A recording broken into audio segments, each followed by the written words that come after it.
Well, good morning and thank you very much for joining us. Hope you had a great weekend. Okay, on to the first program of the day and indeed our first subject.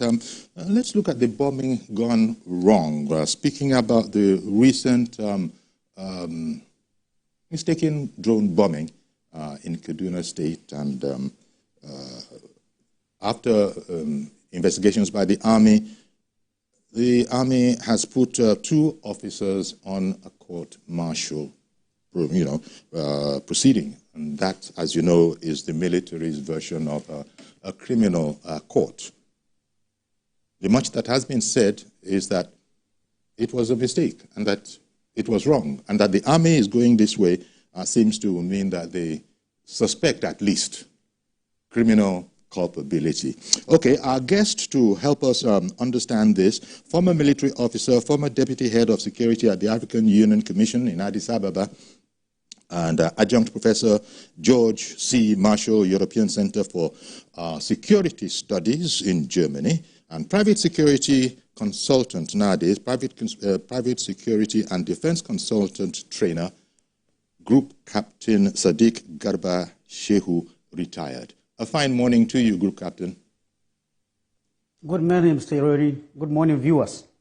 Indeed. Our pleasure to be here. Let me get your general comments on the court-martial, because we all know what happened. It was a tragedy. It was tragic. Armless, civilians were the casualty of this mistake, because it has been called as much by the Army itself.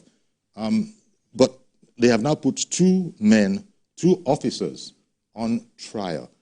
What can you tell us about this? Because the Army itself has been quite tight-lipped about it, beyond the fact that there is a court-martial, and that because it is before a competent court, the spokespeople don't want to say much more about it.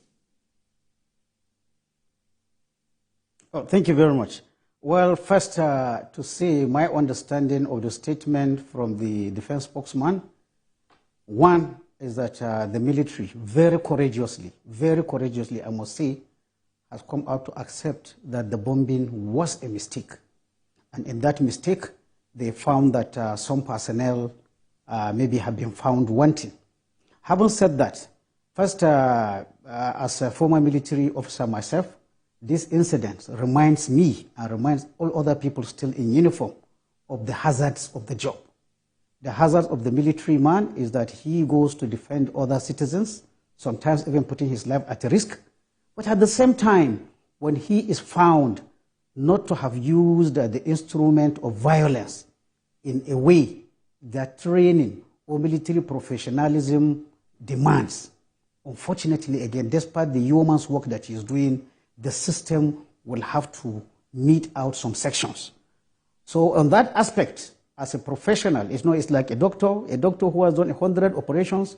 One day, if he's unlucky, he might go and put too much anesthesia on a patient, and the patient will die, and then they will take him to court. It happens. Every profession has its own risk. This is the risk. So I sympathize with the personnel who are going to be tried. I said who are going to be tried, because in the statement, I am not aware that the court-martial has started.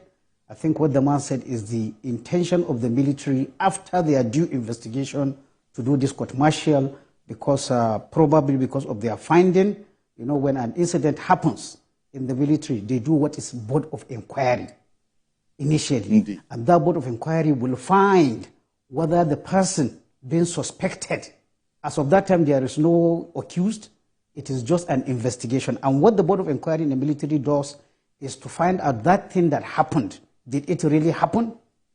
If the answer is in the affirmative, then now they look for who to blame. And in apportioning blame, because I just want to slightly correct, I have something about criminal culpability.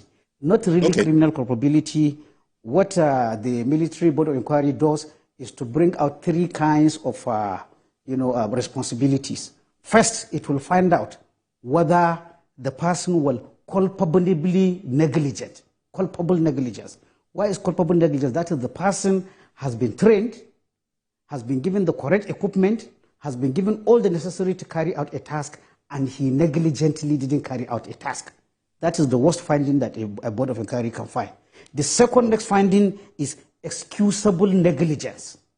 Excusable negligence is where a personnel has been ordered to carry out a task, but the system itself has not given him enough training or the appropriate equipment, and he made a mistake. That's excusable negligence. And the military also recognizes a third level of involvement, which is an act of God. An act of God is that in the incident, it is found the person is well trained, he's given all the equipment, he has applied the training that he has received, but despite something out of his control, something happened. So I think it's based on that, then the military will say we are moving up to a court-martial. We do not know under these three what these people will face. But like I said, I sympathize with them, but I must commend, the moral courage of the military to accept that. With due respect, by the work that I do, I follow every incident of collateral damage. Because I am an expert, I'm also a trainer on rules of engagement on collateral damage and so on and so forth. I owe it a duty, I trace all of them. It is very rare. In most cases, what the military does, with even police, collateral damage with police, is that we follow the rules of engagement, or sometimes even insist that, in fact, the one in Nasarawa, which is unfortunate, even the governor came out to say that it was an unknown drone. Saying it's an unknown drone is not fair to the people that were killed. So acknowledging is what is always recommended. Acknowledgement, is a human thing to do. This is a Nigerian military, which through whether mistake or negligence killed a Nigerian citizen, who is also the taxpayer. So the least that the security force can do is to acknowledge, yes, Mr. A or Malam A or Chief so was a living person living in this particular area on this particular day. We did an operation and we mistook him and he lost his life, or he lost his shop, or he lost his leg. Acknowledgement is a very human thing. But like I said, in the past, that's why I congratulate the current crop of leadership, because I am sure, I don't have to be there, that so many discussions have gone, should we accept, should we not accept? But at long last, moral courage prevailed, and they came out to say, not like we say in the past, that we are responsible, and they acknowledge. So the other steps to be done, when this happened, you acknowledge, they have done investigation, they have shared part of the result of the investigation. They will, again from that, we expect there will be remedial actions. Because when a mistake is concerned, three things must have happened. Either it is a mistake in procedure, a lack of training, or inappropriate, so many things. The investigation will find out, and then what do you do so that it doesn't happen? And then this final one, the court-martial, which to me is not the most important. It's not the most important. The purpose of an investigation, first and foremost, is to ensure it does not happen. But along the way, unfortunately, my colleagues may face sanction. The sanction may be severe, may be mild. And then finally, compensation. Compensation for those people who were wronged. Those that are dead, you look for the next of kin, or people that are involved, and pay compensation to them. This is strictly how a collateral damage incident is handled. This is the procedure that is recommended all over the world. Militaries do it. Our own military is also joining this something. Because incidentally, it happened the same week that this spokesman said the United States military released a result of a collateral damage incident in which only one person was killed. It happened in I think 2 years back. The report was just released just about the same time we had our own. So what does that show you? That is the global best practice. And we hope, going forward, first, we hope there won't be collateral damages. But nobody can assure you that in a military environment you will not have collateral damage. It happens to the best armed forces. It happens to the rest of the armed forces. It will happen. But how you handle it is the issue. Leveling up with the civilians, what it does is that it improves civil-military relations. Because the people will feel, in fact, I've had the interview with some of the villagers in Tudumbiri, it was in Hausa, in BBC. In fact, some of them were surprised that even the military accepted, and it gave them confidence. What does that do? It improves civil-military relations from the people and the military personnel. Now, this must be very, very important to the army because, usually armed forces are highly interested in maintaining a cordial relationship with civilians, especially when in relative peace times, you know what I mean. And this thing that happened in the northwestern Tudumbiri, it's been described as that event. The army has spoken about, well, the spokesman, Edward Buba, Director of Defense Media Operations, Edward Buba, has said that painstaking investigations have been conducted. And after those painstaking investigations, this was because it was an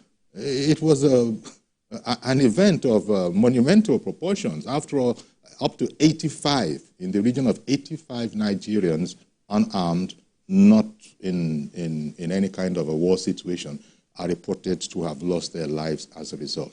Now that the army has now determined or decided, following its painstaking investigation, that soldiers, men in uniform, shall face a court-martial, it seems to me that the army is going to, quote-unquote, err on the side of caution, not going to arrive at any judgments itself that, oh, this could happen. No, it's not that. It's that clearly there were human beings at the end of the operational line that led in this calamity. And by the way, you could clear this up. This wasn't as a result of Nigerian Air Force planes, overflying the area, was it? The drone attack, attack it is, but it wasn't meant to be an attack. Those people died of friendly fire.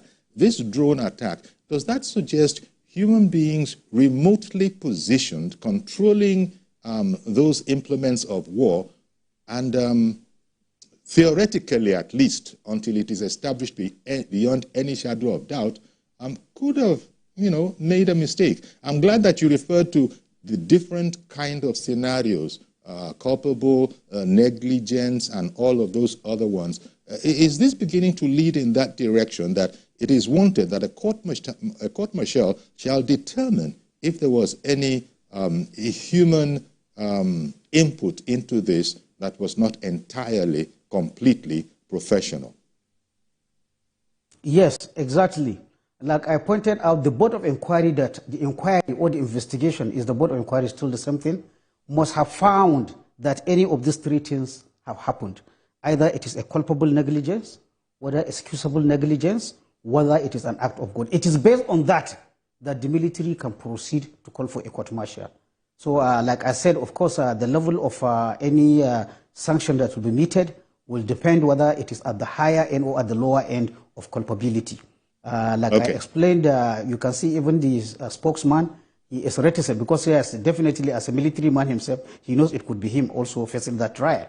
So there is that sympathy. But at the same time, there is also the need to show that the people that were killed, they also matter, and that the military wants to be seen as a military that behaves very professionally. So it is a very delicate balance act, but I think the military got their call right. At this stage, let's play the report that we put out earlier on this particular story. And then we'll come back to our conversation. Survivors of the drone strike that killed scores of rural dwellers in Tudumbiri, Kaduna State can now find closure as the military authorities admit that its troops got it all wrong. Director of Defense Media Operations, Major General Edward Buba, says investigations into the incident has been concluded. The military has conducted a painstaking investigation into the Tudumbiri incident that occurred in Kaduna State and has initiated disciplinary action against those that we found culpable. Accordingly, the affected personnel are to face a court-martial for acts of omission or commission with respect to the Tudumbiri incident. The drone strike occurred as the villagers were celebrating a religious festival on the 3rd of December last year. The incident was a mistake, and the victims of the strike were mistaken for terrorists. General Buba also explains ongoing operations against terrorists in the north central of the country and gives reasons for the withdrawal of troops at Forward Operating Base Alawa in Niger State. Troops encountered improvised explosive devices, and this was at Maganda Junction. And at that event, 2 soldiers were killed, while 5 others were wounded in action. Now, based on these occurrences, there was a quick need to change tactics in order to maintain the tactical advantage and also in order to have better operational effectiveness. Accordingly, troops in Forward Operational Base Alawa were tactically withdrawn to nearby Forward Operational Base Pandogari. Despite the withdrawal, troops still launch and sustain onslaught on identified targets. The military authorities say troops will sustain the offensive until its mandate of stamping out terrorism in the country is achieved. Sifon Asian, TVC News, Abuja. Okay, so then, Group Captain, as you were saying, this is being taken very, very seriously.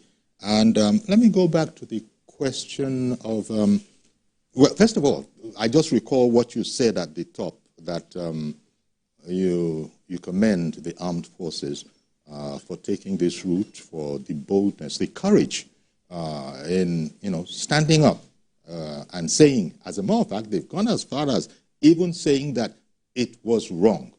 So, I mean, that much is determined from the very beginning. That is the headline, that the military, the Nigerian military, did something wrong. The next step is what you have helped us to outline, whether culpability exists. Now, let me go into the difference between, in days of yore, when there would be an overflying aircraft, a bomber, a striker, or whatever it is that it is professionally called, aircraft, that has direct line of sight with the target, and this particular instance, you saw in that report, we saw in that report, a device that, has to be a drone.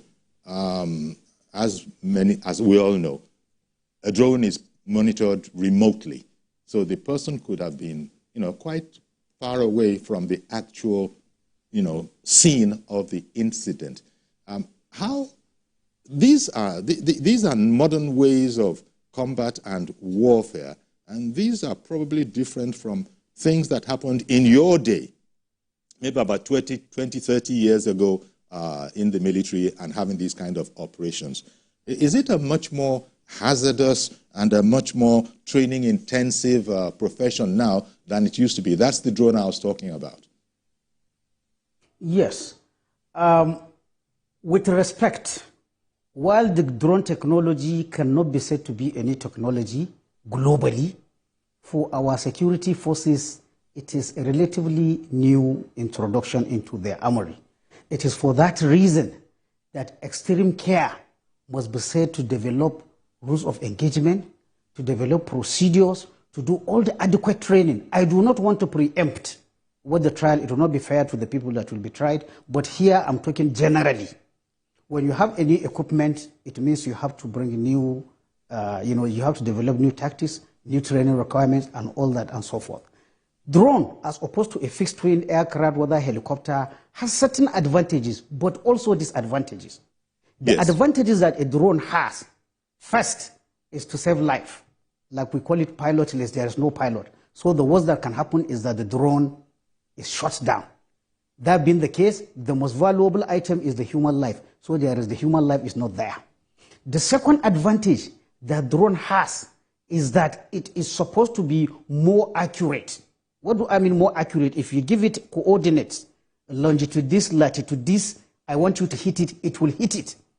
But I say a big but confirming that latitude and the longitude you gave him is the correct one, is where the enemy is not the work of the drone, it's the work of the human being. So if you give him latitude and longitude, where instead of bandits we have farmers, he's going to hit farmers. If you give him longitude and latitude where actually there are bandits, he's going to hit bandits. So that is the second advantage. It's more accurate than a pilot, controlled aircraft. The third advantage that drone has is what is called loiter or endurance. I don't want to speculate, but it is in our business. I know the drone that the army has is the Turkish Bayraktar drone. that one, for example, can loiter in the sky for 27 hours. I don't think you have any aircraft that can stay afloat 27 hours. So the drone gives you these advantages, but at the same time, the advantages also come with disadvantages. Because there is no man inside that drone who will say this is risky or the situation is changing. Once a drone is programmed by the controller on the ground, it may not be able to detect any changes in the situation. Whereas maybe a pilot flying very low might be able to change his mind or see some changes from what he's done. That is one disadvantage of drone. Secondly, drones, even in the armed forces that are advanced, they normally use it for what they call precision targeting, like we saw when Osama bin Laden was taken. You know, use it for precision targeting as opposed to area targeting. A drone is more effective or more useful for a target. I mean, an identified target rather than destroying an area. Destroying an area, even with the Americans in Afghanistan, in Iraq, they have problems of collateral damage. In fact, experts say there is almost a 30-something% chance that when you use a drone for an area attack, you are going to have collateral damage. So these are the advantages. So the point is that while drone is another advancement in the capacity that our armed forces has, it is good while using it, you understand both the advantages and the disadvantages. A third aspect is that the drone itself, like the fixed aircraft, it carries different kind of munitions, different kind of weapons. Sometimes it may be a bomb. Could I come back to you? It may be a missile. I beg your pardon. Yes. Group Captain, I'm so sorry to interrupt. Could I come back to you? Because we've had Professor Edmund from Enugu standing by for quite a while now. I'll come back to you. Good morning, Professor Edmund, and thank you for holding on. Yeah, Mr. Sorry. Yes, are you with me? Yes, we can hear you. Unfortunately, you kept me for long. I'm so sorry, Professor, but because the group captain was explaining something technical, I didn't want to interrupt him out of turn. That's by the way. Yes. No, it's okay. That's by the way. That's by the way anyway. Please. First of all, let me commend the military hierarchy for at least admitting that there was an error. I'm not a military man, neither am I a military expert, but as a civilian, in war or in wars, there are bound to be collateral damages. It's inevitable. Where I am against the military hierarchy is after admitting their mistake, went ahead to recommend court-martialing of those military boys. Let's say two wrongs cannot make a right. The damage has been done. It's a way. The military should not go back to the drawing board to forestall such a reoccurrence. Because by court-martialing, which might lead to either dismissal or death, as the case may be, you are thereby demoralizing other armed forces. You are demoralizing them in fighting this unconventional war. Because the war we are fighting in Nigeria is unconventional. It's not a conventional war. So we must have to be very careful in this use of court-martialing in correcting a mistake that had already been done. Because if you court-martial those boys, somebody else gave them that order. You don't just court-martial those two people. What about the people that gave them the order? So this will be a chain reaction that inevitably will not augur well for the armed forces. All right, then. Well, thank you very much, Professor Edmund, for calling in. Group Captain, among other things, the professor brought up a matter that you could quickly clear. Do all court-martials lead to either dismissal or death? Thank you very much. I thank Professor Edmund for his concerns. It is a very concerning issue for anybody who has served in uniform, because like I said, it's the hazard of the job. With regarding court-martials, the Armed Forces Act has provided different scales on punishment, and as of now, we cannot, conclude what punishment the court-martial is going. And when we say court-martial, it's like even the civil court. That is to say, these people are still suspects or accused. They are not yet found guilty. It is even possible after the court-martial they are not found guilty. The scale of punishment that will be given will be something, you know, the Armed Forces Act has scales of punishment ranging from a case in detention up to and including death sentence. But I do not think we are looking at a case here that will go to the, to the jet order. But then I just wanted the professor to understand that there are scales of punishment. It may not be as high as we are saying, and here we may not even presume already that the court-martial is still possible. It is possible after a board of inquiry, a court-martial can exculpate somebody. And even after the court-martial, a court-martial is subject to appeal, and after the appeal is also subject to confirmation by the Armed Forces Board or the Army Council or whatever. There are other boards that will confirm this thing. So while we commiserate... Is there incarceration within the scale between dismissal and death? There is within the scale. I said, even including a few days detention in the military guard room, up to imprisonment, dismissal, it is scale. It is a scale from the minimum to the maximum. From the minimum to the maximum. But if my memory serves me right, the only place where you can be talking of death sentence is maybe in cases whether there is murder, real murder, there is an offense of murder in the armed forces, or treason. That is where you'll be having. But I think this is a professional mistake, if at all. It's a professional mistake. And yes. Just before you go on, Group Captain, let me bring in Ada, who has also called in, lest I detain her for too long. Good morning, Ada. Go ahead, please. Ada, please go ahead now. Can you hear us? Yeah, sorry from just statistics. I'm happy you got a guest that has done so much justice to the topic. Before now, when I hear court-martial, can you hear me? Yes, we can hear you. Yes, okay. Before now, when I used to hear of court-martial, and I'm sure most Nigerians think that way. Maybe that was why the professor who spoke first was talking like that. It doesn't really mean it's a death sentence. There are still rules, for whatever. And we shouldn't shy away from court-martialing anybody. Even a mistake, if a mistake, as he explained, if it's an excusable one, the punishment will be, less with the mind. All I want is that let be fair hearing. But all I want to say here is that I thank God that they commend the military for even acknowledging, that it's a mistake. That is, it's even excluding ban in the first instance. So let them try and make sure that they give those two soldiers fair hearing. And then so we won't have that, just like your guest mentioned about the drone, it's new to us, kind of. Maybe they haven't been well trained on how to use it, because in America, I know they make use of drones, but their mistakes are not one too many, because they are already, they are used to it. Okay. So we should give that opportunity as well. Indeed. Thank you very much, Ada, for calling in.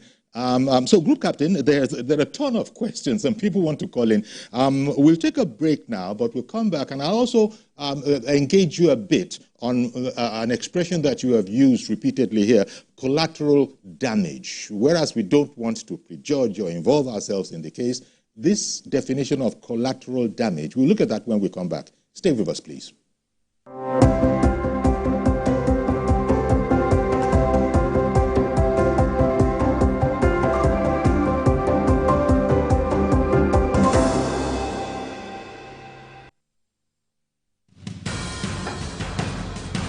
Information is power, information is security, information is knowledge. On Labor Lens, we believe that working people around the world have real questions of their own. They want to know how the world of work operates, what it means to the employer of labor, how policies affect workers in the workplace. On Labor Lens, I ensure we engage effectively the organized labor, organized private sector, and government to get out of them information workers are in need of. I am Sharon Ijason, asking questions that make you get sense of the workplace.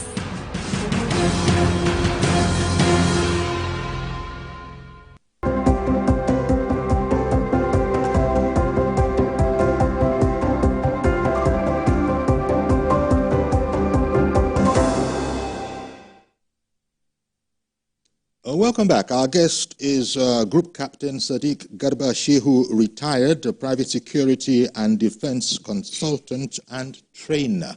Thank you for staying with us, Group Captain Sadiq Garba Shehu. Just before we go on, Mohammed in Zaria had called in, so I'll put him on now. Good morning to you, Mohammed in Zaria.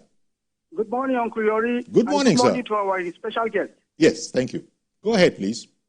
Yeah, I am in support of what the Prof just said.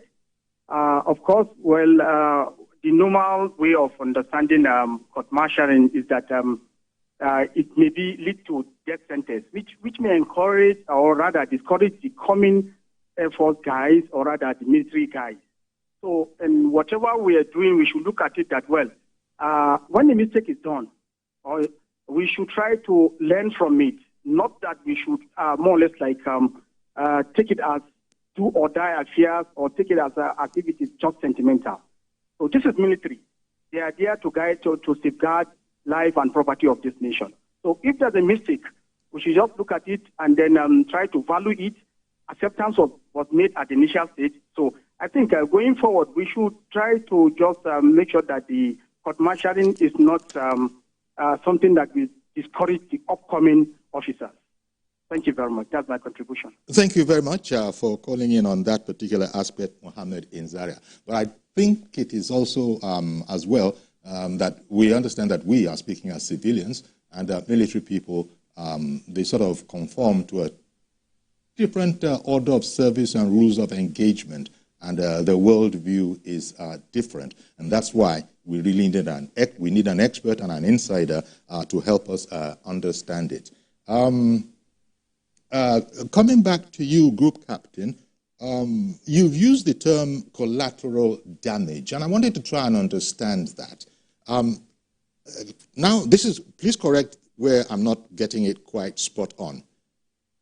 If an objective is ascertained, for instance, take out target B, and that is done, but in taking out target B, there are some environments or some other damage that was not intended and that might not have been, we wouldn't have been able to take out target B without incurring that damage of unintended surroundings. Now, is that collateral damage, and is that different from making a complete mistake, misidentifying a target, and therefore opening fire on them? Misidentification of a target, is that collateral damage too? Thank you very much. This question has given me the opportunity to cover some areas raised by Professor Edmond. I hope he's still listening, which I actually failed to address. He made a valid observation. First, he said in warfare, collateral damage is inevitable. That is true. And international humanitarian law, or law of war, or law of armed conflict recognizes that fact. Throughout the length and breadth of international law, there is nowhere where it says the commander can only attack where he is 100% sure that there will not be collateral damage.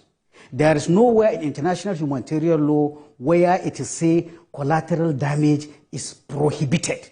However, throughout, in several formulations, you find the requirement that the attacker must take all feasible precautions to ensure that collateral damage is either prevented or minimized.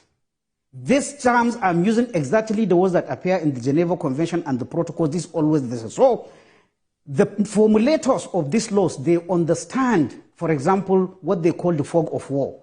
That is, while there is need for haste, it is not possible for a commander to have the whole picture before he said he will attack. So there will always be the element of the unknown.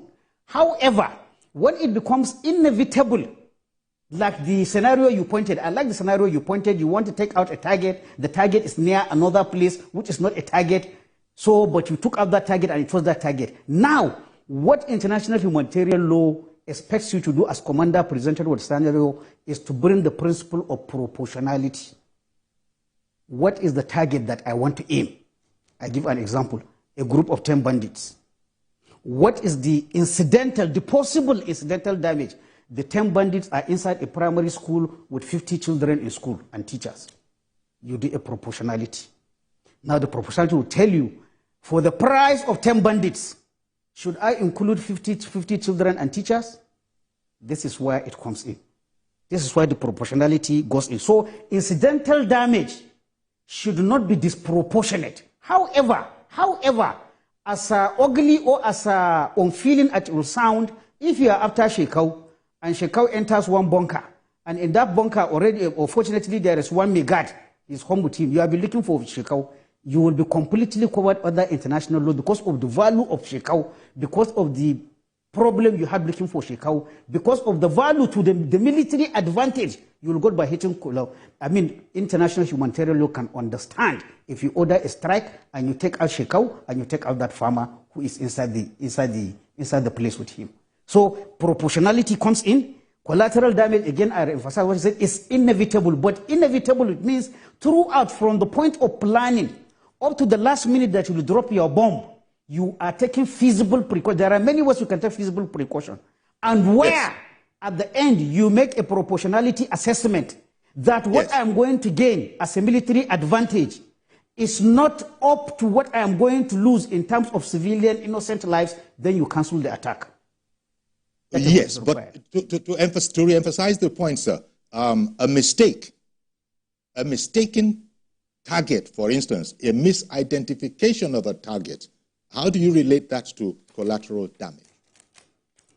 Exactly. Misidentification of target is one, in fact, in many, I can agree with you, in many collateral damage incidents, misidentification of target is about 60%, wherever, not only in Nigeria. If you look at any, closely when you look, it's misidentification in target, whether it is Iran, whether it is this Sudumbiri, whether it is the one in Zamfara, whether it's misidentification of target. So for misidentification it is still referred to as collateral damage. It is still referred to as collateral damage, not mistaken. It's still collateral damage. Okay. It's still collateral damage. But at the same time, you are to use all... Okay, go ahead. Let me bring on Mr. George, who has been waiting for a while. Good morning, Mr. George in Ikeja. Good morning, Uncle Yori, and good morning to the group captain. Yes. Uncle Yori, it would appear that there is something the military has not told us about the incident, because if the military is admitting that it was a mistake, it does not logically follow that you will have to punish somebody for something that is a mistake. But that is by the way. I have two questions for the group captain quickly. The first one is compensation. It's about 7 months now that this incident happened. Does he know whether the military has actually compensated the victims and their families? That's number one. Number two, since that incident, there has been a slowdown on the use of drones for bandits. Is that the reason why it was slowed down? That's my question. All right. Thank you. Those are two questions. Thank you. It seemed like two, technical/professional questions. Okay, go ahead, Group Captain. Yeah, thank you very much. Mistake. Punishment of mistake. Please, I want the caller to remember I took time to say that a board of inquiry will establish where there is culpable negligence. Culpable negligence is that the man has been trained, he has been given the correct equipment, yet he made a mistake. That is a mistake. For the military, that is something that can be punished. Then there is excusable negligence, where the man made a mistake because he didn't receive proper training or he didn't receive the proper equipment. In that case, the blame goes to the institution, or rather the military itself, for not giving him the training, but giving him a work which is beyond the kind of training or the equipment he has. So even as a mistake, with due respect, of course, I'm happy you understand that. That is, like I said, the hazard of the job of a military man. Unfortunately, for a mistake, there is this saying, pilot used to say that a doctor buries his mistakes, but a pilot will be buried with his own mistakes. Unfortunately for the military man, and it goes even with the police. If you remember, in America, we have this Black Lives Matter. The man is a law enforcement officer, but in applying the law, he killed somebody. He will pay. Just like what we had in Lagos, the policeman who, instead of stopping a vehicle with that female lawyer over Christmas, he shot her and she died. So these are issues. If you make a mistake, unfortunately, what the system will look at, did you make that mistake based on the system did not equip you to confront that kind of problem? If that is the case, then it's the system itself that is at fault. If, on the other hand, the system has trained you it has given you the correct equipment to carry it, and you still made a mistake. Now, unfortunately, the mistake will be on the side of this thing. But please, I want us to understand, this case, the court-martial has not started. So we should be careful in preempting. So please, I want people to understand, when I am talking in general, how collateral damage happens, how investigation happens in general, not necessarily the Tudunbiri, because that will not be fair to even the people that are going to be tried and the people that are going to conduct the trials. Something else I think you could clear up, Group C, is the calls that we've been getting, the comments that we've been getting about a humanitarian aspect to all of this. As you were saying, without impinging anything. But the military operates by different rules. The military doesn't operate by usual societal rules. It's a regimented organization. It's a rule-bound organization. And so when people come and talk about these aspects that are perhaps, in place on the outside society, to what extent do those apply? Because I imagine that the military has a rule book that they will refer to for different aspects of their procedure. So now that people are bringing in things about, understanding, sympathy and all of that, to what extent do the the military rule books, for lack of a better expression, allow all of these? Okay. The military man is bound by two sets of rules. First, the rule that applies to him as a citizen. That is the rule that regulates behavior between citizens. As a citizen, he is bound by that rule. But then again, by joining the military, he is also bound by an additional law, which is the military law. Now, in situations where the question is internal to the military, how a military man behaves with his commander, how he behaves with his superiors, how he attends mess, how he attends courses, all this will be guided by military laws. However, as a member of also the larger society, where the situation is involving the military man and the civil populace, unfortunately, any of these two rules can apply, whether it is the civilian one or the military. So, like in this case, I completely understand by joining the military, you subsume yourself to military laws. But the people that are involved in these things, they are not military men. That is the victim. Okay. So in that case, bring on Mr. Bashoru. Bashoru is waiting to join us. So sorry to interrupt you, sir. Good morning, Mr. Bashoru. Good morning for you, Uncle Fu. Thank you very much, sir. I appreciate what you are doing. Thank you, sir. Please, I just want to put in a quick contribution. Sure. One, perhaps we have some military, both serving and retired service officers at the hierarchy. One, our understanding is this: before you court-martial somebody, you must have identified through your internal administrative procedure that that person acted intentionally. But from what we have been getting about this case, it was like a mistake. If it's a mistake, I don't expect the military to give it the type of publicity they're giving it now in terms of commercialing and not commercialing. If it's a similar fact that it was a mistake, like Mr. Joe said the other time, probably there are some things that is happening that we don't know. You only court-martial when that person intentionally acted against the rules. But probably like Group Captain said, like when you want to go with a drone, you go with a command based on latitude where the drone should go. And in the course of wrong directions, and there's a mistake, I don't think you need to court-martial anybody. All right. Those ones, to my own knowledge, from what I got from my friends who are retired military officers, supposed to be probably internal mechanism. When you want to court-martial somebody, you must have confirmed through your internal administrative procedure that that person acted intentionally to debate the ministry. Then I need to ask a question too from a Group Captain. If you give a command to the drone, along that moment, and you discover that your command is wrong, can the drone be withdrawn or stop from acting? Those are my questions. But initially, if it's a mistake, the type of publicity we are giving to this thing Mr. can Bashir, discourage the other officers in future. Thank you very much. Act. Thank you very much, sir. Thank you very much for calling even in. when commanded to act. We appreciate you. Thank you very much for calling in, Mr. Bashir, because everybody is interested in this particular subject matter. The group captain, we're fast running out of time, so I'm quite desperate myself. I don't want it to be on a noted way explain something important. Have we been watching too many war films when we imagine that the person who is controlling the drone has superiors that are seeing everything that is going on, and that without a final order to fire, you cannot fire? And I think it relates a bit to Mr. Basharu's comment in there, that where you see that things are mistaken, is there time to respond? We see that often in war films, where at the theater of war, there are some superiors in a control center, just like I have a master control myself in studio here, where they can see everything going on.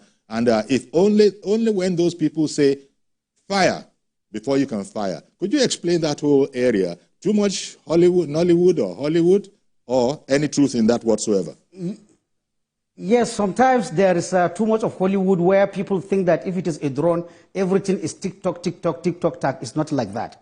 And again, I want people to consider drone. It's like your vehicle. You have a Mercedes, you have a Volkswagen Beetle, you have a Toyota. What do I mean? There are drones with different kinds of capabilities, depending on the sensors they have, depending on the cameras they have. But at the last end of it, there is the human person who will control. I told you something. If you give a drone area 4x4 by this latitude by latitude, it will go there and fire. But the duty of confirming what it is firing, is it actually enemy or friendly forces? It is the human element that will do that. And now, depending on the camera. How would the human element know? Would that be the function of intelligence on the ground? Exactly. That is the point, intelligence. I don't want to bring a specific case that is under investigation, but there are many ways that you can confirm intelligence. Mostly what other countries do, even for drone for air attack, there's what you call a forward air controller or a joint tactical air controller, who is somehow, at the risk of his life, will move near the target and will tell you 10 meters to my left, 10 meters to my right, they are still there. I have confirmed they are bandits. The point is, like I said, you cannot leave everything to the drone, no matter how sophisticated the drone is. The drone technology has not reached the stage where completely there is no human input. So in the long analysis, the guy is right to say, the person who said that, it is the job of the person to confirm if you have a different target, and then if it is not what you planned for, you cancel the attack. The other issue, please, I want to quickly address this, don't have time. Captain, and I know you might be reluctant to answer this particular question, but could the mistake have been as a result of faulty intelligence?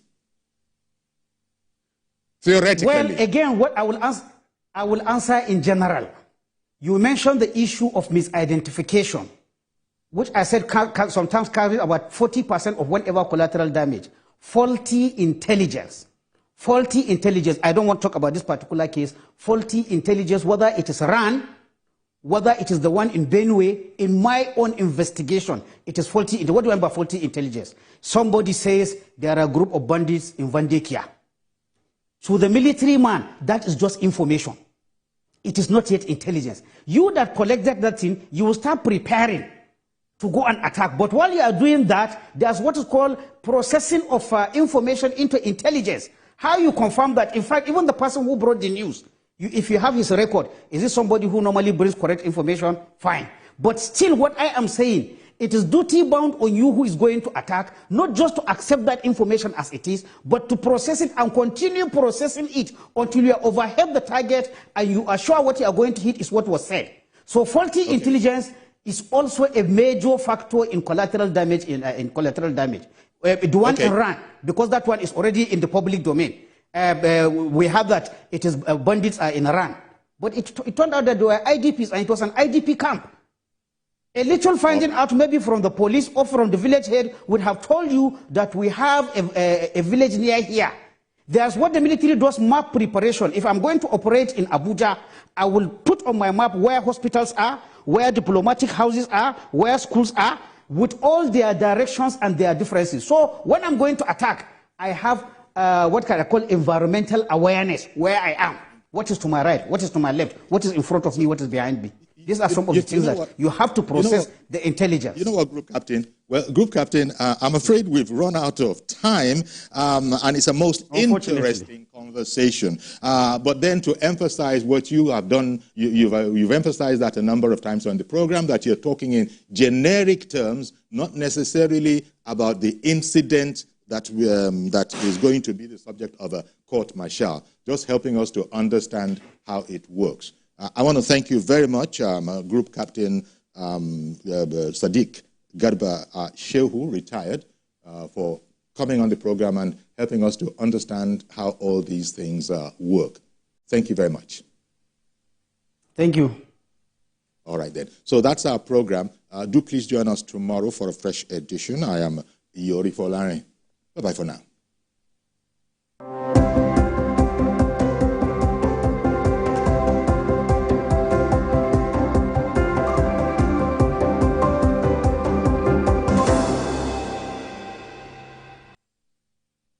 If you want to become something,